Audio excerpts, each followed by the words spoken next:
So మీకు ఒక example చెప్తా చూడండి, మన ఇండియా ఎట్లా డెవలప్ అవుతుందో నాకు తెలుసండి. సో ఇప్పటికీ నాకు తెలిసి దగ్గర దగ్గర చాలా ఇయర్స్ అవుతుంది ఇండియాకి ఇండిపెండెన్స్ వచ్చి.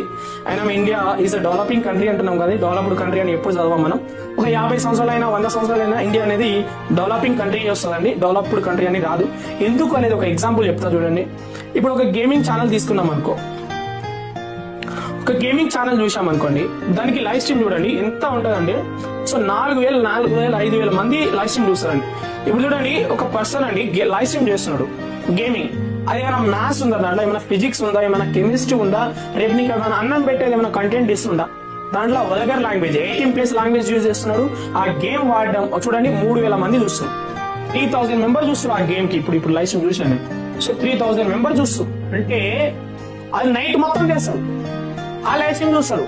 కానీ ఇలాంటి ఎడ్యుకేషన్ కంటెంట్ చేస్తారా, నీకు చదువు నేర్పిస్తా, నీకు నాలెడ్జ్ గెయిన్ చేస్తా, నీ కాలేజీలో లక్షలు దొబ్బుతురు, సో నీకు ఫ్రీగా ట్రైనింగ్ ఇస్తా, 3-4 గంటలు ట్రైనింగ్ ఇస్తా, రారా బాబు అని నేను ఎంతో రిక్వెస్ట్ చేసుకొని ఛానల్ పెట్టి చేస్తే చూడండి వాళ్ళు, నేను కంపారిజన్ చేస్తున్నా అండి.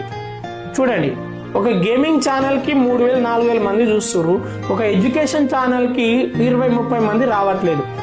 దిస్ ఈజ్ అవర్ ఇండియా, ఇది మన ఇండియా. అర్థమైందా? ఒకటి రూల్ ఫాలో అవ్వాలండి, దట్ ఈస్ కాల్డ్ నెపోటిజం.